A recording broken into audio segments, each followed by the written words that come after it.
Hey guys, welcome back to Amped Freestyle Snowboarding. Woo. Today, we're going to the third level. We're going to Gunny's Gulch. Is it really this cold? Yeah. Wow. Because we are hoping to become sponsored. Oh, shit. We've been pulling these tricks for people from the gift shop. We've been pulling these tricks for our moms and dads. Hey, moms. Hey, dads. But, you know what? We're wanting to move up in the world. So we're going to our first kind of, not really a competition level, but I don't really know how to describe it. I guess sponsorship level. Because when you beat it, you unlock a sponsorship ranking. It only has one high score, one media score. Okay. And the sponsor, but then it'll still have pros and it still has an explorer challenge. Okay. So we'll kind of be doing more of the same here. I'd like to mention something before we get too far in, unless there's something interesting coming up. But I wanted to do a shout out and a big old thank you to Digeris for those really kicking profiles. Oh yeah. He did of us. Yeah. I don't know why you had boxing gloves on, but it was pretty kicking. Yeah. I didn't. Thinking about it, I mean, it makes The way sense. you do type like you've got boxing gloves on because you're a fucking idiot. And I do try to get out of more questions than I thought by using my your white heritage. Yeah, using my white I've been heritage. telling you this all this time. I you didn't just know keep how big a ignoring part it. of it. I didn't know how big a part of me it was. But Yeah, it's you use it quite a lot. Yeah. And my head is a computer. Yeah. Yeah. So Gunny's Gulch is like on. But yeah, thanks, Yeah, thanks, man. It's great fan art. You always knock it out of the park. Yeah. You fucking rock, dude. So this level kind of splits off, goes in two paths. The left path is a big half pipe. I still don't really Like the half pipes in this? I still don't really get the half pipes. Like, it's, I don't know. Sometimes you get a ton of air, sometimes you get no air. And I guess, I mean, this level will be me doing tricks, beating these challenges, then facing a pro, doing a sponsor. So I guess I'm just gonna talk about that. I sort of played and recorded this game in 4 stages. Okay. I played a few levels on my main file and then recorded those levels to have something over Thanksgiving break to record.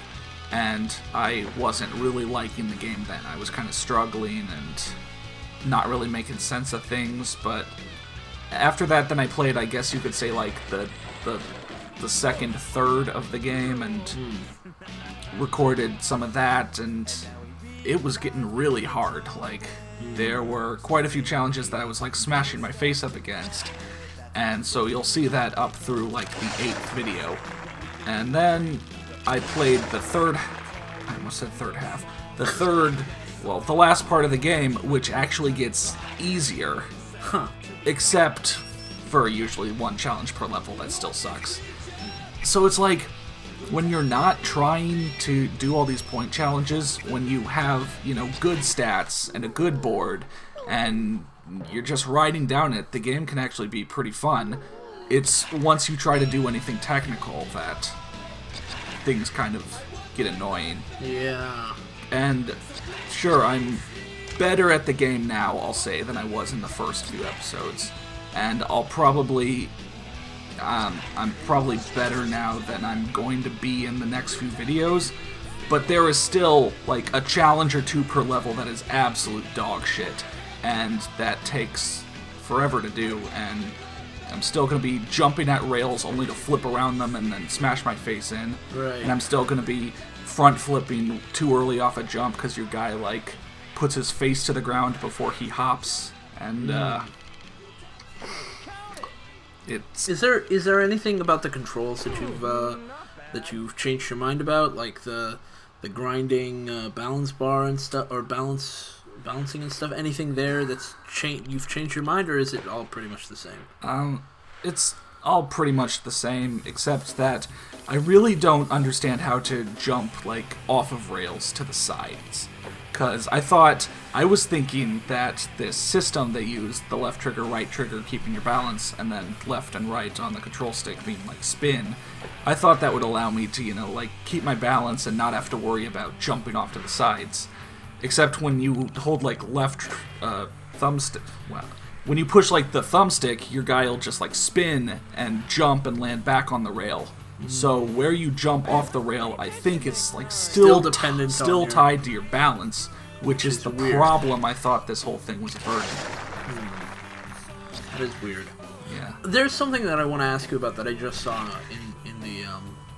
in the level. When we get to the next level, what I could have sworn I saw was you building up, like getting points for the trick, and then like right at the end the points go back down a little. Like it would go to like 2,800 something, and then like when you were about to land the trick, it would go back down to 2,700 something, and then you'd apply its multiplier and then get like however much. I've seen some of that happen, and the multipliers is also something I kind of want to talk about. Yeah. Because there will be multipliers that I have no idea when they activate or why they activate. There's no on-screen indicator of the multipliers. So. I know riding switch and doing a trick in switch, which means your guy spins around and, is kind of facing the other way. Yeah, riding a little worse. I mean, that's what the switch stat does. It makes you more solid when you're turned around. Riding switch gives you more points regardless.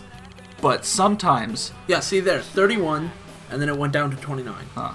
That was weird. But sometimes I'll do a trick, and it'll be like a 3,000 point trick. What the fuck was that? Smashed my face on the thing before he decided to get any air. Wow. But like, I'll do like a 3,000 point trick, land, and jump up to like 20,000 points on the trick. I'll get some massive multiplier that I don't know how I get. I think you were practicing before, and I saw you were doing a trick, and you had like 34,000 points or something. Yeah. Which is a lot of points. And then when you got the multiplier, it multiplied all the way up to 115,000 points, and I was like stunned. It's insane. That might have been from the media. Yeah, so it was like a media challenge, and you were also riding Switch, and it's like they multiply all of these multipliers together, but they don't tell you what they are, so you don't know what gives you more or less. And sometimes it's like it seems completely random. Like you'll go off a jump, it seems really small. You won't be doing Switch, you won't be hitting the media, and you'll still get, like... a ton of points. A ton of points, yeah. Like, I swear to God, this isn't going to make any sense, so maybe discount since we became a shop rider, we unlock the first level of pro challenges in the levels. So I'm going back to Brighton and Snow Summit 1 to do these pro challenges. Okay. So this is not going to make any sense, and I have no factual basis for this. But sometimes I feel like... if I go off a jump and I, like, do a trick and just have enough airtime to do it, not, like, start it late, but, like, just have enough airtime. Just have enough airtime to do the trick, there's a hidden multiplier in there. So maybe, like, a multiplier... And again, like, my character's in the way of the rail in front of me. Right, you can't even fucking see what's... Like, I do not know why rails are so hard to see if you're coming up on them. I think it's because you guys, like, literally in the middle of the screen. Like, in other games, you tend to be a little bit lower on the screen, right? Yeah. Like, there's like the bottom third of the screen is all behind your character, right? So if you moved him down and the camera up a bit to kind of get at a little bit of a better angle, you'd, I think, be able to see the rails coming up on you better. But, what was I gonna say? Oh, the multiplier, yeah. So, like, maybe there's like a close call multiplier. Maybe, but it's not like I can go off a giant jump, do like a double front flip, and then like a 540 spin, and like land on the ground and get an adequate multiplier. Right, like a 1.52 times multiplier. But like, especially in the later levels, if I like jump and I'm flipping and I'm right above the ground the entire time, like I just complete the thing over a ridge or something. Again, maybe that's just user bias. Confirmation bias or whatever. Bias. I mean, if you do the same trick in a row twice, it's gonna multiply you down. Right.